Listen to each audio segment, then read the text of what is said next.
voudrais replacer la question de l'immigration, de l'Europe et du communautarisme dans une autre perspective. J'ai cru en effet pouvoir constater que ce sont les mêmes qui s'en prennent à l'immigration et à l'Europe. Je pense notamment au Front National, mais pas seulement, loin de là, pas seulement. Il y a une approche qu'on retrouve dans d'autres courants politiques, notamment chez un certain nombre de souverainistes, qui semblent ne pas comprendre, vouloir comprendre la notion d'empire. Il est vrai que cette notion d'empire, aujourd'hui, semble un peu ringarde, surtout si on la prolonge par celle d'impérialisme. Et pourtant, il serait bon de revenir sur ce genre de prévention et de préjugés qui sont liés à des automatismes presque sémantiques, qui font que quand on entend certains mots, on réagit immédiatement, ce qui n'est pas très bon.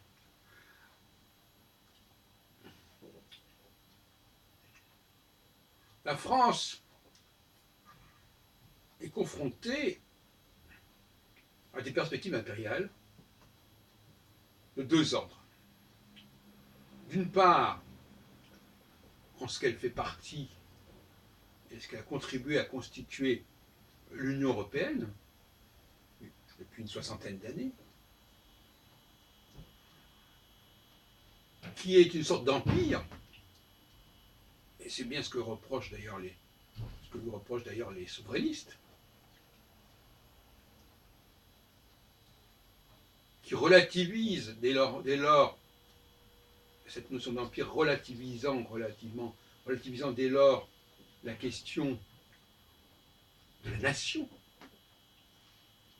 Et puis, d'autre part, son histoire coloniale, prestigieuse tout de même, son histoire impériale,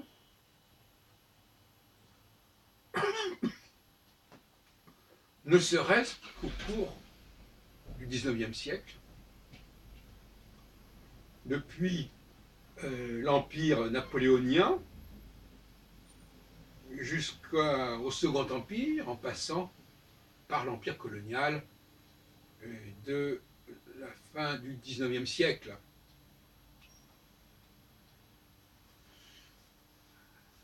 En rappelant qu'en 1830, l'on avait fait expédition en Algérie. Et cet empire colonial, il a laissé des traces de différents ordres. D'une part, avec l'immigration d'origine coloniale, qui est liée, qui est la séquelle de cette emprise coloniale, qu'il faut assumer. Et deuxièmement,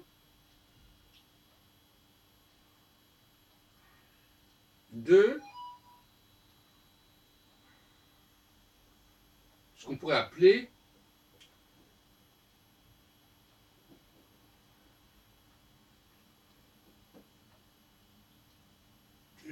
l'emprise linguistique.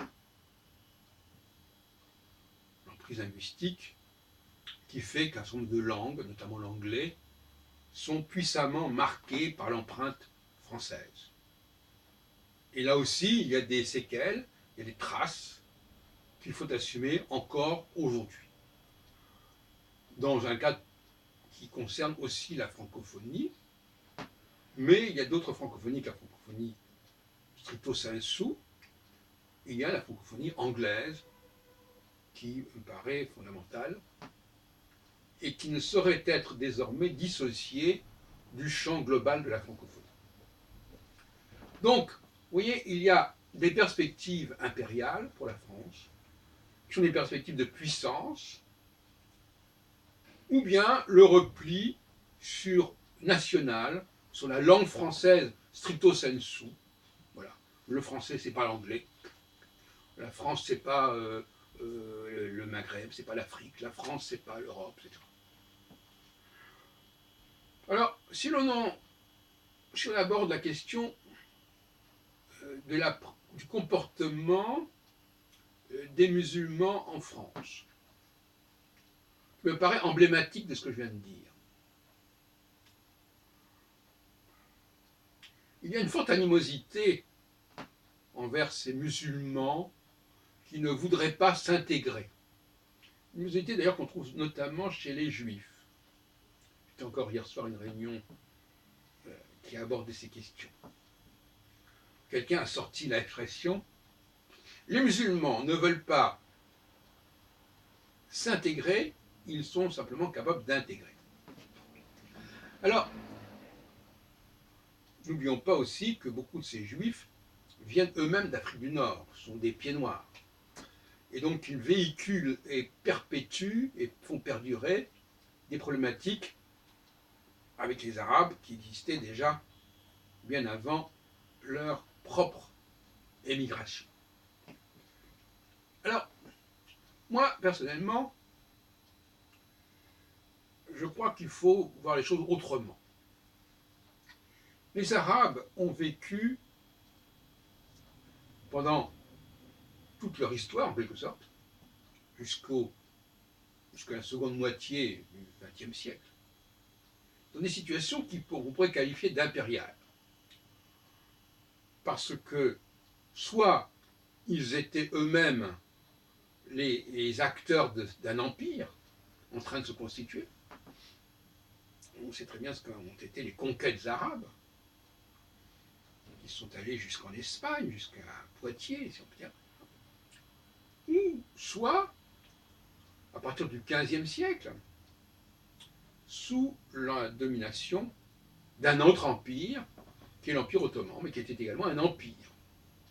Et puis ensuite, ils sont trouvés dans le cadre d'empires, notamment anglophones et francophones, que ce soit au Moyen-Orient, ou que ce soit dans le nord de l'Afrique, depuis l'Égypte jusqu'au Maghreb. Donc ils savent, les Arabes, dans leur tradition, dans leur représentation, ils savent ce que c'est qu'un empire. Ils savent ce que c'est que vivre dans un empire. Et par conséquent, comme ils considèrent d'une certaine manière la France comme un empire, ils trouvent normal que dans un empire, il y ait une certaine pluralité, une certaine multiculturalité, avec des quartiers particuliers pour telle et telle religion. Ils trouvent ça tout à fait normal. Et je pense qu'ils n'ont pas tort. Ceux qui s'opposent à cela, ce sont des gens qui ont la religion de la nation, au sens le plus jacobin du terme, avec cette notion d'intégration, qui ne fait sens finalement que du point de vue de la nation. On peut évidemment être intégré au sein d'un empire. C'est ce que souhaitait Théodore Herzl quand il a été voir le sultan en 1900. Il voulait qu'on puisse organiser, instaurer un État juif au sein de l'Empire ottoman, puis au sein, quand il a été question de l'Ouganda, de l'Empire britannique. Lui-même faisant partie, né dans le cadre de l'Empire austro-hongrois, où il savait très bien qu'il y avait différentes nations, différentes langues, différentes religions qui cohabitaient. Alors la France n'a pas exactement ce profil, c'est-à-dire qu'elle l'a et elle ne l'a pas en même temps. Elle a une sorte de schizophrénie, c'est-à-dire qu'elle est à la fois un État très ancien, qui a des frontières très bien définies, depuis pas mal de siècles. Et en même temps, elle a joué le rôle d'empire, à la fois par son rayonnement culturel, qui est une forme d'empire, d'impérialité, et par la fois par son action outre-mer, plus ou moins heureuse, dont il reste des traces, notamment au Québec, et qui fait que la France reste une très grande puissance maritime, par exemple, du fait de la Polynésie, du fait de toutes sortes d'endroits où elle a encore des territoires. La France et l'Angleterre, y compris l'Espagne et le Portugal, y compris éventuellement la Hollande, sont des grands pays européens de la façade atlantique qui ont chacun un destin, une identité impériale. Et donc la France est partagée entre le repli national, le repli sur une certaine homogénéité, sur un certain nombre d'automatismes culturels, linguistiques, et une histoire qui la dépasse quelque part, et qui fait que lorsqu'on dit à un Français que l'anglais est marqué par le français, ça ne l'intéresse pas beaucoup parce qu'il n'a pas la fibre impériale. Et quand on lui parle de cette présence de communautés en France, qui ont des religions différentes, ça l'énerve. Donc il faudrait quand même psychanalyser tout cela et trouver une sorte de repos de la conscience à ce sujet. Cela dit, on peut imaginer une certaine forme d'alternance, parce que je travaillais beaucoup sur l'alternance, comme vous savez, entre des périodes plutôt nationalistes, où l'on voudrait quand même quelque part polariser un petit peu les choses, organiser les choses, déterminer des hiérarchies de valeurs, un ordre qui serait plus ou moins homogène, et qui imposerait à tout un ensemble très disparate un modèle unique, c'est ça l'intégration, et puis des périodes où l'on lâcherait prise, où on laisserait plus les choses se diversifier. Le cas d'Israël est intéressant aussi, j'en ai parlé à quelques occasions. Beaucoup de pays se sont trouvés dans une situation de ce genre. Même l'Allemagne, par exemple.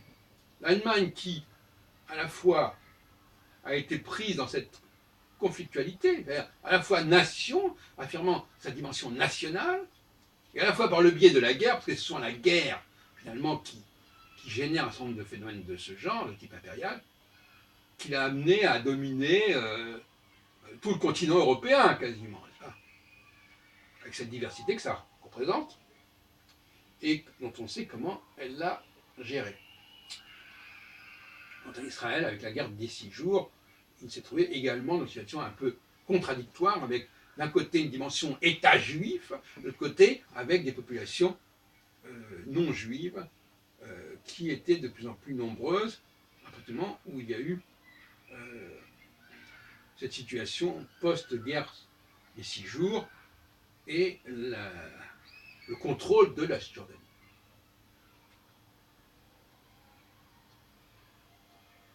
C'est ce qu'on appelle aujourd'hui d'ailleurs la Palestine.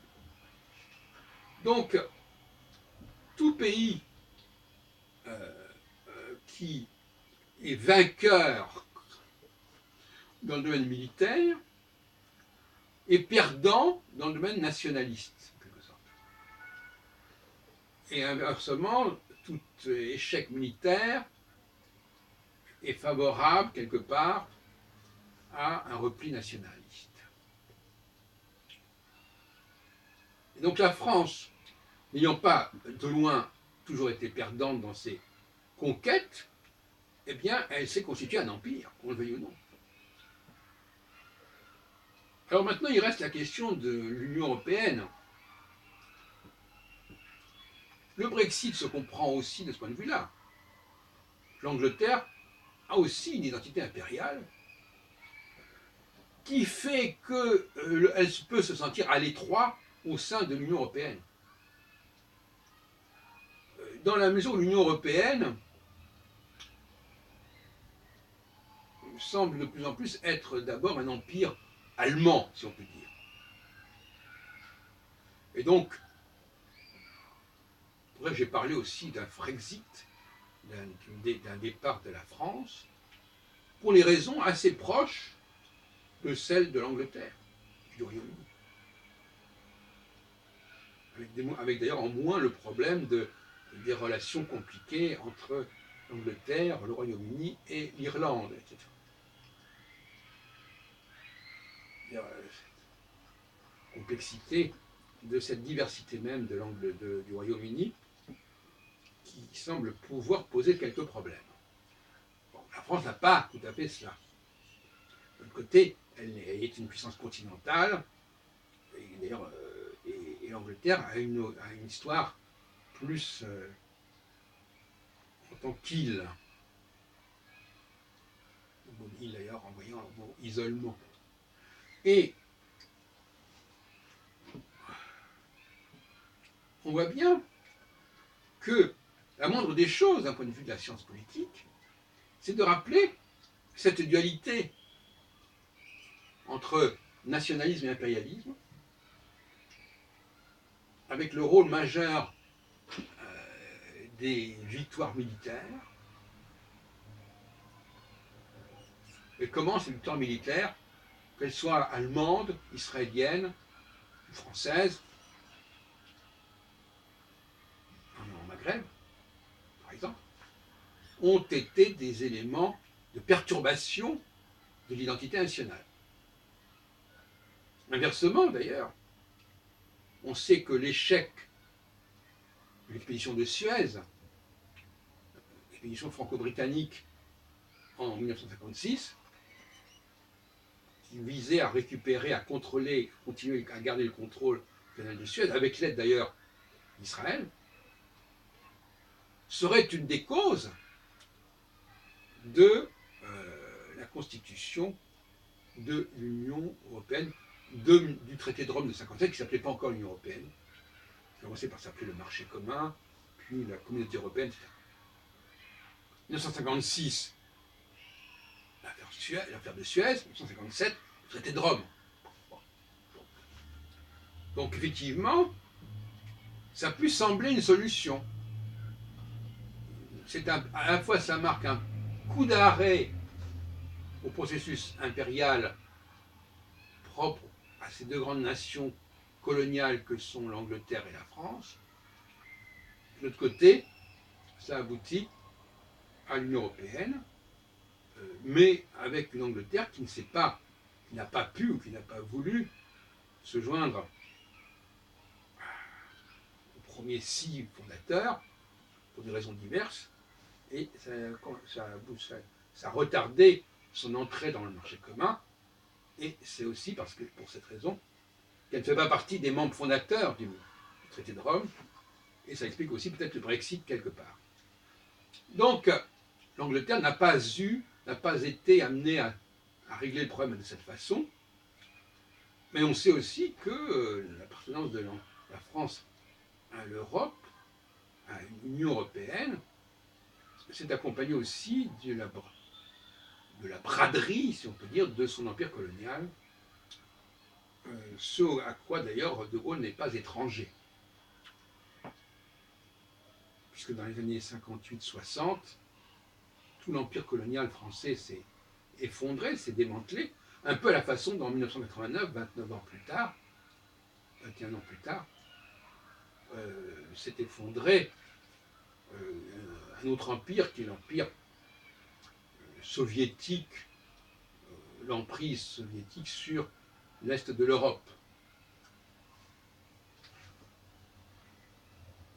Et on voit bien à quel point l'URSS, qui a disparu aussi elle-même d'ailleurs, qui était aussi une forme d'empire, qui s'appelait l'Union des républiques socialistes soviétiques, donc c'était bien un empire, mais avec cette notion de diversité. Parfois, il y a la tentation du repli sur quelque chose de plus homogène, de plus unidimensionnelles, comme la Russie, comme la France, comme l'Angleterre, etc., comme Israël, peu importe. Et ce repli, il est d'abord marqué par l'emprise des automatismes religieux, des automatismes culturels, des automatismes linguistiques, qui est un certain confort. C'est-à-dire que les gens, on est dans le subconscient, on est dans des choses qui sont acquises depuis l'enfance. On a des signes, une signalétique commune. Vous savez qu'on parle beaucoup des signes extérieurs au niveau religieux, etc. Donc il y a un paysage qui devient beaucoup plus harmonieux, qui devient beaucoup plus homogène, lorsque l'on évacue tous les éléments de l'Empire. Et en même temps, c'est une utopie, puisque cet empire, il ne disparaît pas pour autant. Même si sur le plan juridique, il disparaît, les traces, les emprises se maintiennent considérablement. Et par conséquent, on se retrouve avec un phénomène de feedback, c'est-à-dire de choc en retour, et le cas des musulmans en France constitue un très bon exemple de ce choc en retour, c'est-à-dire que tout simplement, ce n'est pas une immigration banale que l'immigration musulmane en France. C'est une immigration qui est le corollaire, la contrepartie de la conquête de l'Algérie, de l'histoire impériale de la France. Et donc, pour terminer, je dirais que les problèmes politiques actuels sur le souverainisme, sur l'immigration, sur l'Europe, sont en grande partie liés à une difficulté d'assumer cette double identité nationale et impériale que nous avons en France et que la plupart des pays qui ont une certaine importance dans le monde ont eu ou auront.